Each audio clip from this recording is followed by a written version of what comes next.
Hello guys, मैं हूं रवि। स्वागत है आपका अपना यूट्यूब चैनल साइंस गुरु रवि में। गाइस, जैसा कि आपने थंबनेल में देखा, आज हम डिस्कस करने वाले हैं फेफड़ों के महत्वपूर्ण प्रश्न। गाइस, इस वीडियो में लिए हुए सभी क्वेश्चन इंपॉर्टेंट व सिलेक्टेड हैं।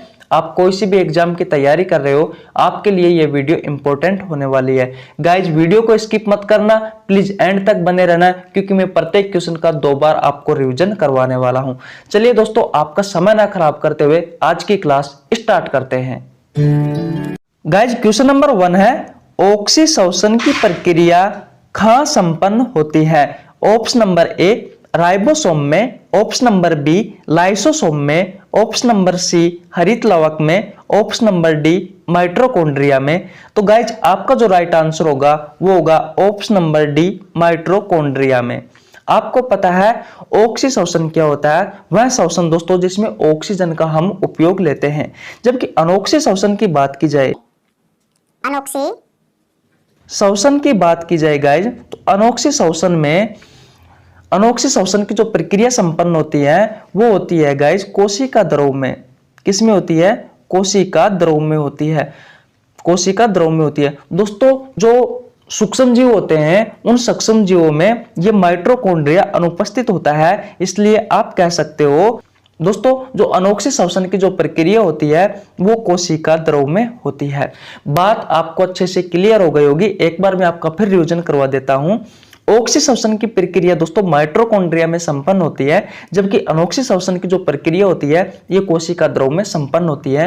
क्यों होती है दोस्तों? क्योंकि जो सूक्ष्म जीव होते हैं उनमें ये माइटोकॉन्ड्रिया अनुपस्थित होता है। इस कारण अनोक्सीशोषण की जो प्रक्रिया होती है ये कोशिका द्रव में संपन्न होती है। आशा करता हूं आपको क्वेश्चन अच्छे से समझ में आ गया होगा। अब चलता हूं अगले क्वेश्चन की ओर। गाइज, अगला क्वेश्चन है, फेफड़ों का अध्ययन विज्ञान की किस शाखा में किया जाता है? Option number A pulmonology, option number B hematology, option number C hepatology, option number D osteology. तो गाइज, आपका जो राइट आंसर होगा वो होगा ऑप्शन नंबर ए पल्मोनोलॉजी।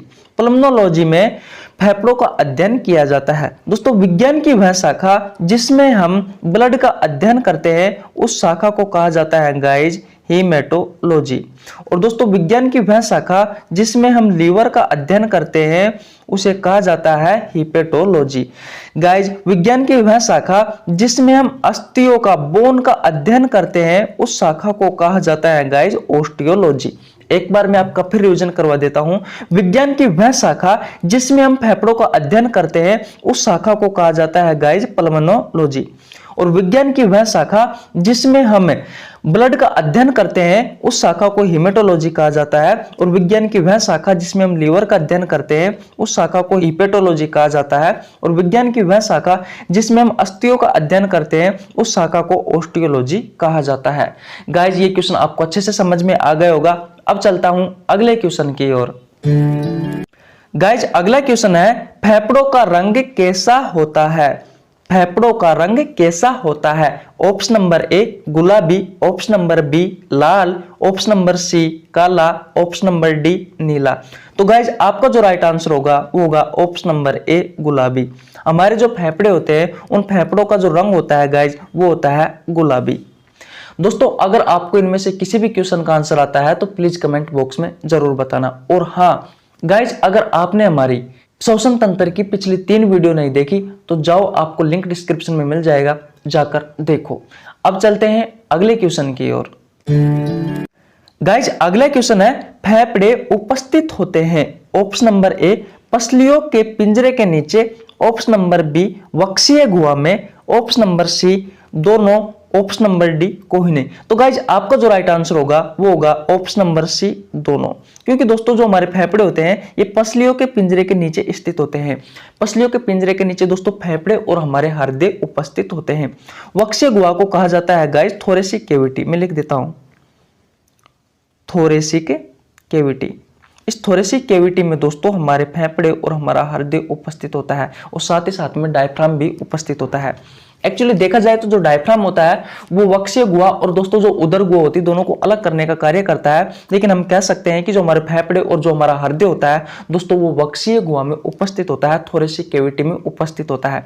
तो गाइज आपका जो राइट आंसर हो जाएगा वो जाएगा ऑप्शन नंबर सी दोनों। एक बार मैं आपका फिर रिवीजन करवा देता हूं। हमारे जो फेफड़े होते हैं उनकी जो लोकेशन होती है दोस्तों वो होती है कि ये थोरेसिक कैविटी में उपस्थित होते हैं और जो हमारे पसलियों का जो पिंजरा होता है उस पसलियों के पिंजरे के नीचे स्थित होते हैं। अब चलते हैं अगले क्वेश्चन की ओर। गाइज अगला क्वेश्चन है फेफड़ों का भार होता है ऑप्शन नंबर ए 1.3 से 1.5 केजी, ऑप्शन नंबर बी है 1.5 से 1.7 केजी, ऑप्शन नंबर सी है 340 ग्राम, ऑप्शन नंबर डी है कोई नहीं। तो गाइज मैं आपको बता दूं आपका जो राइट आंसर होगा वो होगा ऑप्शन नंबर ए 1.3 से 1.5 केजी दोस्तों फेफड़ों का भार होता है, जबकि 1.5 से लेकर के 1.7 केजी दोस्तों ये हमारा जो लीवर होता है यकृत होता है उसका भार होता है। 340 ग्राम हमारी दोनों किडनियों का भार होता है, 340 ग्राम हमारी दोनों किडनियों का भार होता है। एक बार मैं आपको फिर रिवीजन करवा देता हूं। गाइज हमारे जो फेफड़े होते हैं उन फेफड़ों का जो भार होता है, जो वजन होता है वो 1.3 से 1.5 किलोग्राम होता है, जबकि हमारा जो लीवर होता है इसका भार 1.5 से 1.7 किलोग्राम होता है। हमारी जो किडनी होती है इस किडनी का भार 340 ग्राम होता है। बात आपको अच्छे से समझ में आ गई होगी गाइज। अब चलता हूं मैं अगले क्वेश्चन की ओर। गाइज हमारा अगला क्वेश्चन है दोनों फेफड़ों के बीच के स्थान को कहा जाता है। Option number A mediastinum, option number B pleura, option number C दोनों, ऑप्शन नंबर डी कोई नहीं। गाइज आपका जो राइट आंसर होगा वो होगा option number A media stannum. दोस्तों हमारे दोनों फेफड़ों के बीच में जो रिक्त स्थान पाया जाता है, जो खाली स्थान पाया जाता है उसे कहा जाता है मीडिया स्टेनम। जबकि दोस्तों हमारे फेफड़ों के चारों ओर हमारे फेफड़ों को सुरक्षा देने के लिए एक झिल्ली लगी होती है, उस झिल्ली को कहा जाता है दोस्तों पलूरा। क्या कहा जाता है? पलूरा कहा जाता है। अब चलते हैं दोस्तों अगले क्वेश्चन की ओर। गाइज अगला क्वेश्चन है हमारा फेफड़ों को सुरक्षा देने के लिए फेफड़ों के चारों ओर एक झिल्ली लगी होती है, उस झिल्ली को कहा जाता है। ऑप्शन नंबर ए है आपका पलूरा, ऑप्शन नंबर बी है पेराइटल पलूरा, ऑप्शन नंबर सी है विसरल पलूरा, ऑप्शन नंबर डी है प्लूरल फ्लूइड। गाइज आपका जो राइट आंसर होगा वो होगा ऑप्शन नंबर ए पलूरा कहा जाता है। दोस्तों अभी मैंने पिछले क्वेश्चन में डिस्कस किया था कि हमारे फेफड़ों के चारों ओर एक झिल्ली लगी होती है जो हमारे फेफड़ों को सुरक्षा प्रदान करती है, उस झिल्ली को कहा जाता है पलूरा। दोस्तों ये पलूरा दो परतों से मिलकर के बनी होती है, एक परत का नाम है पेराइटल पलूरा और एक परत का नाम है विसरल पलूरा। दोस्तों इन दोनों परतों के बीच में एक लिक्विड भरा रहता है, एक तरल पदार्थ भरा रहता है जिसे कहा जाता है प्लूरल फ्लूइड। और ये क्या करते हैं दोस्तों? हमारे फेफड़ों को सुरक्षा प्रदान करते हैं, हमारे फेफड़ों को बाहरी आघातों से बचाते हैं। गाइज मैं आपका एक बार और रिवीजन करवा देता हूं। फेफड़ों को सुरक्षा देने के लिए फेफड़ों के चारों ओर एक झिल्ली लगी होती है, उस झिल्ली को कहा जाता है पलूरा। दोस्तों पलूरा दो परतों से मिलकर के बनी होती है, एक होती है पेराइटल पलूरा और एक होती है विसरल पलूरा।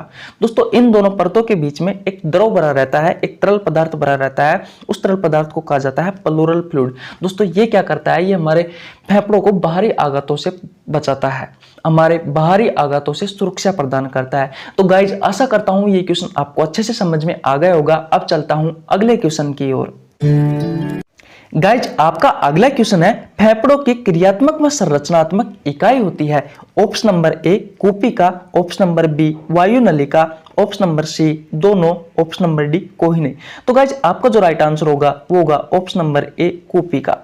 दोस्तों इसे हमें फेफड़ों की सेल भी कहा जाता है और दोस्तों यह फेफड़ों की क्रियात्मक व संरचनात्मक इकाई होती है कूपिका। और दोस्तों इसी कूपिका में गैसों का आदान प्रदान होता है, इसी कूपिका में गैसों का आदान प्रदान होता है, इसी कूपिका में गैसों का आदान प्रदान होता है, गैसों का आदान प्रदान होता है। गाइज आशा करता हूं आपको ये क्वेश्चन अच्छे से समझ में आ गया होगा। अब चलता हूं अगले क्वेश्चन की ओर। गाइज अगला क्वेश्चन है फेफड़ों का मुख्य कार्य है। ऑप्शन नंबर ए रक्त का शुद्धिकरण करना, ऑप्शन नंबर बी रक्त को पूरी बॉडी में घुमाना, ऑप्शन नंबर सी दोनों, ऑप्शन नंबर डी कोई नहीं। तो गाइज आपका जो राइट आंसर होगा वो होगा ऑप्शन नंबर ए रक्त को शुद्धिकरण करना। गाइज हमारे जो फेफड़े होते हैं उन फेफड़ों का जो मुख्य कार्य क्या है, रक्त का शुद्धिकरण करना। कहने का मतलब दोस्तों रक्त होता है वो दो प्रकार का होता है, एक होता है अशुद्ध रक्त। अशुद्ध रक्त में क्या होता है दोस्तों, जो कार्बन डाइऑक्साइड होती है उसकी मात्रा अधिक होती है, और जो शुद्ध रक्त होता है वो क्या होता है दोस्तों, इसमें ऑक्सीजन की मात्रा अधिक होती है। तो दोस्तों फेफड़ों में दोस्तों हमारे शरीर में दो प्रकार के रक्त होते हैं, एक तो होता है अशुद्ध रक्त और एक होता है शुद्ध रक्त। अशुद्ध रक्त में कार्बन डाइऑक्साइड की मात्रा अधिक होती है, शुद्ध रक्त में ऑक्सीजन की मात्रा अधिक होती है। तो दोस्तों ये फेफड़े क्या करते हैं, अशुद्ध रक्त को शुद्ध रक्त में कन्वर्ट करता है। हम कह सकते हैं कि रक्त का शुद्धिकरण करता है, कार्बन डाइऑक्साइड वाले रक्त को छानता है और दोस्तों उसमें ऑक्सीजन को मिला देता है उस रक्त में। तो दोस्तों हम कह सकते हैं कि जो हमारे फेफड़े होते हैं वो अशुद्ध रक्त को शुद्ध रक्त में कन्वर्ट करने का कार्य करते हैं। अब चलते हैं गाइज अगले क्वेश्चन की ओर। गाइज अगला क्वेश्चन है, निम्न में से किस भाग में गैसों का आदान प्रदान होता है? Option number A alveoli, option number B bronchi, option number C bronchioles, option number D कोई नहीं। तो गाइज आपका जो राइट आंसर होगा वो होगा option number A alveoli. Alveoli को दोस्तों कोपिका भी कहा जाता है, और मैंने बताया कि इस कोपिका में गैसों का आदान प्रदान होता है। किस प्रक्रिया के द्वारा होता है? तो गाइज विसरण प्रक्रिया के द्वारा होता है, विसरण प्रक्रिया के द्वारा होता है। अब बात आती है कि विसरण प्रक्रिया क्या होती है, तो दोस्तों इसमें उच्च दाब वाले अणु निम्न दाब वाले अणु की ओर चले जाते हैं। बात आपको अच्छे से समझ में आ गई होगी, एक बार मैं आपका फिर रिवीजन करवा देता हूं।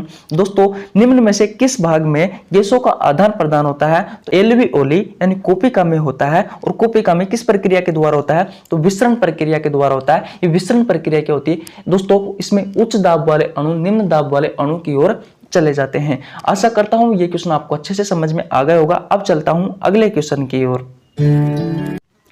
गाइज आज का अंतिम क्वेश्चन है, डायफ्राम स्थित होता है ऑप्शन नंबर ए फेफड़ों के नीचे, ऑप्शन नंबर बी वक्षीय गुहा में, ऑप्शन नंबर सी दोनों, ऑप्शन नंबर डी कोई नहीं। तो गाइज आपका जो राइट आंसर होगा वो होगा ऑप्शन नंबर सी दोनों। दोस्तों जो डायफ्राम होता है ये एक प्रकार का मांसपेशीय अंग है, एक प्रकार का क्या है, मांसपेशीय अंग है, मांसपेशीय अंग है। दोस्तों हमारा जो डायफ्राम होता है ये मांसपेशीय अंग है। दोस्तों इसका जो मुख्य कार्य क्या है, तो ये हमारी जो श्वसन दर होती है, इस श्वसन दर को नियंत्रण करने का कार्य करता है, श्वसन दर को नियंत्रण करने का कार्य करता है। और दोस्तों ये डायफ्राम क्या करता है, ये हमारे फेफड़ों के नीचे लगा होता है। तो दोस्तों ये वक्षीय गुहा में स्थित होता है, लेकिन अगर देखा जाए एक तरीके से तो दोस्तों ये वक्षीय गुहा और उदर गुहा दोनों को अलग करने का कार्य भी करता है।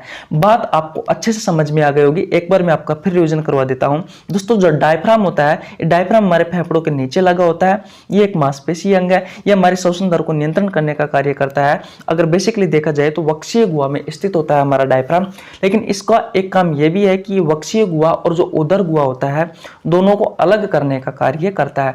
तो गाइस कैसी लगी आपको वीडियो? अगर वीडियो अच्छी लगी है तो वीडियो को लाइक कर सकते हो, हमारे चैनल को सब्सक्राइब कर दीजिए, बेल आइकन को प्रेस कर लेना जिससे आपके पास हमारी वीडियो का टाइम टू टाइम नोटिफिकेशन पहुंच सके। मिलते हैं किसी नेक्स्ट वीडियो में। जय हिंद साथियों।